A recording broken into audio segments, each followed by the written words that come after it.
중앙에 자리 잡은 이 조선인 고려인들을 여기 놔두면 너무나 위험하다. 또 한 가지는 일본의 야욕이 연해주 일대를 차지하고 싶은 욕망. 그래서 1937년에 스탈린에 의해서 강제 이주를 당해서 한 사람도 남아있지 않고 17만 1871명이라는 그 고려인들의 전체가 다 중앙아시아에 갖다 버려지는 그런 비참한 문명에 처하게 된 그 땅이 바로 연해주이고, 연해주에서 제일 번화한 데가 여러분들이 가셨던 블라디보스톡입니다. 그래서 블라디보스톡에 최재형이 본격적으로 활동했던 데고, 한인 신문이 발행되던 대동공모사가 있었고, 또 번업회, 한업, 여러 가지 단체들이 거기에 조직이 돼서 했던 그런 데에서 다음을 보시죠. 그래서 그냥 쭉 넘겨주세요. 네, 더 넘겨주시고요.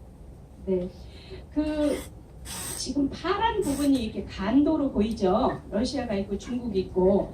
그래서 이 파란 부분, 바다와 연해 있는 땅, 그래서 이름이 연해주라고 부릅니다. 그래서 핫산시, 핫산군, 우스리스크시, 블라디보스톡 이 일대를 다 우리 민족들은 연해주 이렇게 불렀어요. 그래서 여기에 우리 이제 초기 독립운동가들이 그 일제 36년사 동안 그쪽으로 가서 이제 거기 미리 이주한 분들과 함께 독립운동을 펼치게 됩니다. 자, 지금 이 러시아 전체 지도가 나오고 있고요. 우리가 다녀온 곳이 바로 블라디보스톡입니다. 여기 어저께 거기에서는 일정이 짧아서 안 되는데 여기 신안촌이라고 보이실 거예요. 우리 민족이 살면서 새로운 한국을 건설하자 해서 이름이 신안촌이라고 지어졌습니다. 그래서 그쪽에 가셨던 분들도 계시리라 믿는데 거기에 대리석 기둥 3개를 아주 크게 세워놓고 강제 이주 이후에 2002년 정도인가 그런데 이제 전 러시아 고려인협회 회장과 우리나라와 러시아가 합쳐서 대리석 기둥 3개를 크게 세워놓고 하나는 대한민국, 하나는 북한, 하나는 고려인. 그래서 그 신안촌 기념비를 우리가 가면 다 참배할 수 있습니다. 그 기념비. 그런 기념비마저 없으면 거기가 우리 민족이 살았던 땅이라는 걸 알 수가 없습니다. 다시 넘겨주시겠어요? 지금 두만강 철교인데요.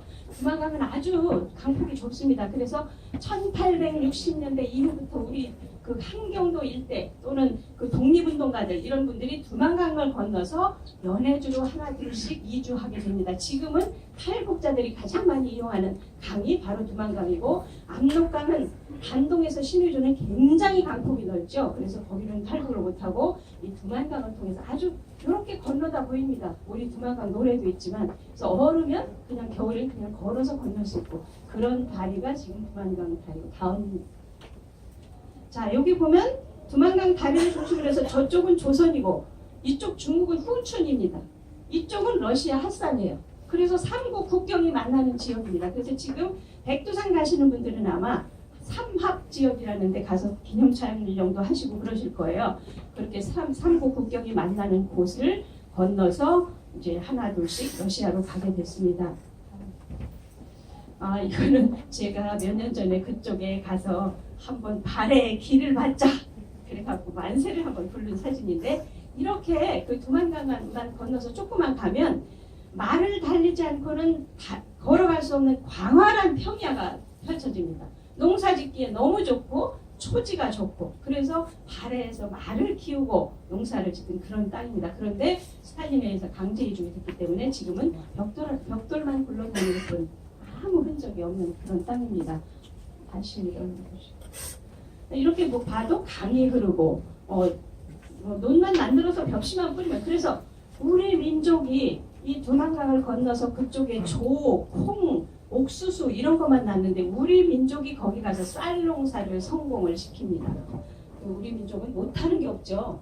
어디 가서든지 살아남는 그 인연과 그 끈기 우리 민족의 DNA는 제가 학생들 강연을 가서도 너네들 얼마나 대단한 DNA를 갖고 있는지 아냐 강조를 합니다. 그래서 자긍심을 가져라. 폐조선이라는 말 하지 말아라. 역사 속에서 우리가 어떻게 살아남았고 그 기퉁이의 요만한 손가락 반마디만 그게 지금 세계 10대 강대국이 됐는데 너희들이 이런 나라를 자긍심을 안 갖고 그렇게 하면 되겠냐고 제가 아주 강조를 합니다. 네, 다시 넘겨주시면 그래서 넘겨주시고 근데 여기에 아주 중요한 그 스토리가 있어서 제가 가져왔는데 요거는 신안촌에서 우리 갔던 데서 한 2시간 정도 가면 우수리스크라는 곳이 있는데 그 구한말에 학정과 기근과 질병에 시달리던 사람들이 하나둘씩 처음엔 계절 농사를 지었다고 해요. 이른 봄에 금한강을 건너서 씨앗을 갖고 가서 그 너른 초지에 씨를 뿌려서 일찍 겨울이 일찍 오니까 일찍 수확을 하고 다시 금한강을 건너서 와서 또 한겨울을 나고 그러다가 하나둘씩 건너가기 시작하는데 국민들이 넘어가면 국토에 힘을 잃으니까 정부의 그때 당시 구한말에는 발견이 되면 효수를 해서 장대에 걸어놨다고 합니다. 강에. 그래도 굶어 죽기 아니면 가다가 죽는 게 낫다. 그래서 한 돌씩 넘어가기 시작한 게 1863년도에 지시너라는 마을에 13가구가 러시아 동족에 오르게 됩니다. 러시아에서 세금을 받으려면 그런 그 동족에 올려야 됩니다. 그 바로 마을이 지시너 마을입니다. 그 지시너 마을은 지금 가면 군사지역이라서 들어갈 수도 없고 잡초만 우거지고 전혀 흔적이 없는데 여러분 서태지 아시죠? 서태지 가수가 문화대통령이라고 하잖아요. 2004년에 한국 가수 최초로 블라디보스톡 여러분 아르바이트 거리 걸으셨죠? 아르바이트 거리 쭉 내려가면 해양공원이 있고 해양공원 가기 전에 조금 가면 큰 스타디움이 있어요. 돔, 운동장. 그 공설 운동장에서 이 서태지가 2004년에 발해를 꿈꾸며라는 공연을 했어요. 제목도 의미가 있습니다. 이쪽에 발해 땅이었기 때문에 발해를 꿈꾸며라는 공연을 끝내고 그 수익금으로 그 지시너 마을에 저렇게 기념비를 세웠어요. 네, 너무 잘하니까 문화대통령 같습니다. 그래서 저는 이제 이런 걸 쓰면서 추적을 해봤더니 외조부가 구한말에 그 장군 출신이었다고 합니다. 네, 그래서 핏줄은 못 숨기고 이렇게 큰일을 했구나는 생각이 들었고요. 지금 여기 군사지역이 돼서 허가를 맡아야 들어갈 수 있습니다. 러시아 정부로부터. 그래도 이건 영원히 쓸 거니까 이 땅에 우리 마을 촌마을이 러시아 땅에 생긴 거구나. 그런 증표를 만들어주고 있습니다. 그 당시의 사람들의 그 모습이죠. 우리 선대들의 모습이죠. 증조부 또는 고조부들의 모습입니다. 그렇게 두만강을 건너서 낯선 땅에 가서 살기 시작했고요. 다음은요. 그래서 그 땅에 가서 저렇게 집을 짓고 우리 민족은 가는 데마다 가장 오늘의 대한민국이 까지는 저는 교육의 힘이라고 생각합니다. 근면과 교육. 그래서 그 땅에 가서도 저렇게 일을 하면서 넘겨주시겠어요? 저렇게 러시아 정교에 가서 까까머리 동양인들이 보이죠. 러시아 정교회에 운영하는 학교에 가서 공부를 시키고 또 상급 학교에 가서 저렇게 청년들이 돼서 거기서 그야말로 게임 문명을 접하고 살게 됩니다. 다음은 그런데 이런 기록들이 그냥 흘러내려오는 얘기가 아니고 거기에 있는 사람들이 얼마나 잘 살았다는 그 기록이 영국의 왕실 지리학회 그 비숍 여사라는 분이에요. 그 비숍 여사가 그 60세가 넘어서 한국, 일본, 중국을 3번에 걸쳐서 탐험을 합니다. 그래서 그분이 남긴 책이 조선과 그 이웃 나라들이에요. 우리 지금도 번역이 돼서 인터넷 서점에 살 수 있습니다. 거기 보면 아주 재밌는 것들이 많아요. 그때 당시는 우리가 대한민국에 지금 외국인들이 얼마나 많이 들어와 있습니까? 노동자를 비롯해서 다문화 가족도 생기고 국제결혼. 근데 이때 1860년대 그 이후부터 한 1900년대 초까지는 우리나라에서 파란 눈에 노란 머리를 보지를 못하니까 이 사람이 배를 타고 그 남한강을 다니면서 탐험을 하는데 장소마다 내려서 점심도 먹어야 되고 뭐 생필품도 사야 되고 그러면은 장옷을 쓴 조선의 여인들이 우리 다 장옷 썼잖아요. 그렇게 써서 여인들이 계란을 하나를 갖고 와서 이렇게 볼 한번 만져보고 하나 주고 또 노란 머리도 이렇게 이런 머리도 세상에 있나? 그러고 또 뭘 먹을 걸 주고 그랬다는 기록이 있어요. 그럴 정도로 외국인이 아주 귀했던 그런 시간입니다. 그래서 이분의 그 책을 통해서 거기 그 블라디보스톡 인근의 연해주에 사는 한인들은 양반의 학정이 없기 때문에 사람들이 아주 기계가 차 있고 마치 영국 남자들처럼 자긍심이 차 있더라고요. 영국 여자니까 영국 남자가 제일 좋아 보였나 봐요. 사실은 우리 고구려의 광해토 대왕을 비롯해서 얼마나 기강이 살아있는 민족이었습니까? 근데 이분 눈에는 이 한국의 육조거리에 비만 오면 우마차 2대가 서로 만나서 비켜주질 않고 하루 종일 싸우고 질퍽거려서 걷지를 못하고 그런데 육조거리면 지금 광화문 거리예요. 그런데 러시아 두만강 넘어서 갔더니 사람들이 너무나 대저택에서 살고 아주 윤기나는 생활을 하고 그런 이유가 뭐냐? 우리 조선 구한 말에는 양반들이 착취를 하기 때문에 아무리 많이 일을 할 생각이 안 나서 요만큼만 하고 요만큼 뺏기고 그냥 그것 갖고 살고 일도 안 하고 그런데 여기는 그 땅에 가서 학정에 시달리지 않고 일하면 일하는 대로 내 소득이 되니까 다 사람들이 아주 기강이 살아서 그렇게 마치 영국 남자들처럼 그렇게 잘 살더라 그런 기록이 있습니다. 넘겨주십시오. 계속 넘겨주시고요. 네, 바로 그 책이고요. 더 넘겨주세요. 그래서 이런 내용들이 다 나와 있습니다. 자, 다시 넘겨주시고요.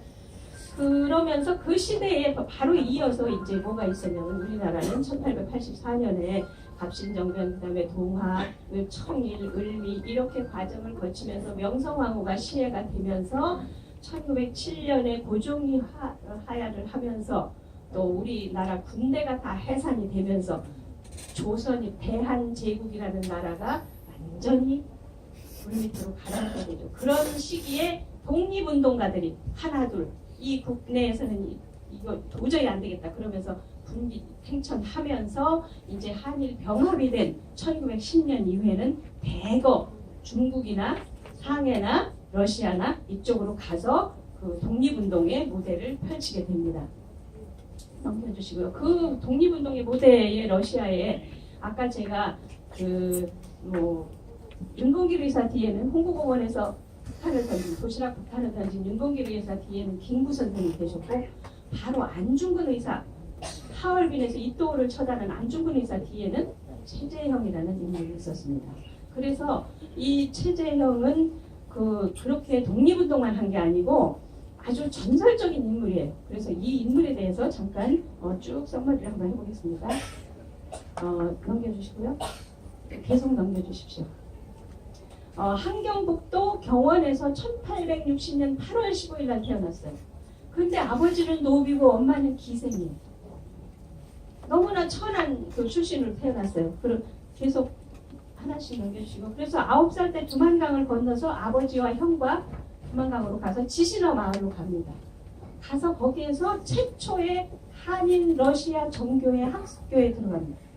그런데 거기 학교에 이제 9살에 가서 11살에 학교를 다니는데 너무 멀고 학교가 지금처럼 환경이 좋아서 차 타고 가는 게 아니고 그 허허벌판 난주벌판에 한인들이 움막을 짓고 사는데 그 학교가 있는 데까지 어마어마하게 멀겠죠. 11살 소년이 다니는데 형수가 밥을 안 줘요. 논다고.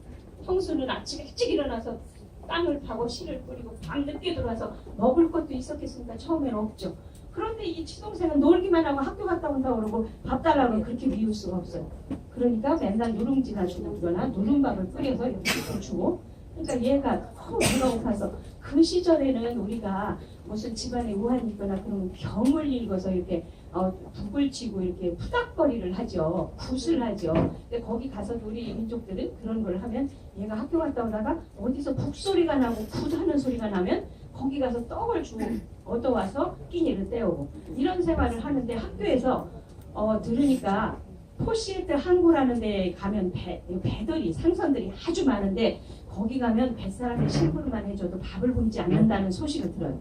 이렇게 형수한테 구박받고 먹지도 못하고 너무 배가 고프고 11살이면 얼마나 많이 클 때입니까? 그러니까 그 친구 2명하고 꼬셔서 포시에트로 도망을 쳐요. 그런데 그 도망치는 날 형수가 밥을 달라고 그러니까 집어 던지고 안 주니까 너 먹을 밥이 없다 그러면서 누룽지에다 이게 물 마른 무슨 이런 바가지 같은 걸 줬겠죠. 근데 기록에 보면 형수 머리에 뒤집어 씌우고 그러니까 아주 결기가 강한 그 소년이었다는 걸 느낄 수 있어요. 그래서 뒤집어 씌우고 그렇게 가출을 합니다. 그런데 친구 2명은 늑대가 울고 그 당시 거기가 얼마나 원시림이 같았겠습니까? 그러니까 곰이 나타나고 이러니까 무서워서 2명은 그냥 집으로 가고 얘는 혼자 가려고 하니까 형수한테 얼마나 더 구박을 받겠어요. 이렇게 씌우고 나왔는데 그러니까 그냥 죽기 살기로 가다 죽으면 말지. 그리고 포시에트라는 항구를 찾아서 3일 만에 가서 배들이 있는 백사장에서 실신해서 쓰러집니다. 그런데 러시아 선장 부부가 아들이 없는 선장 부부가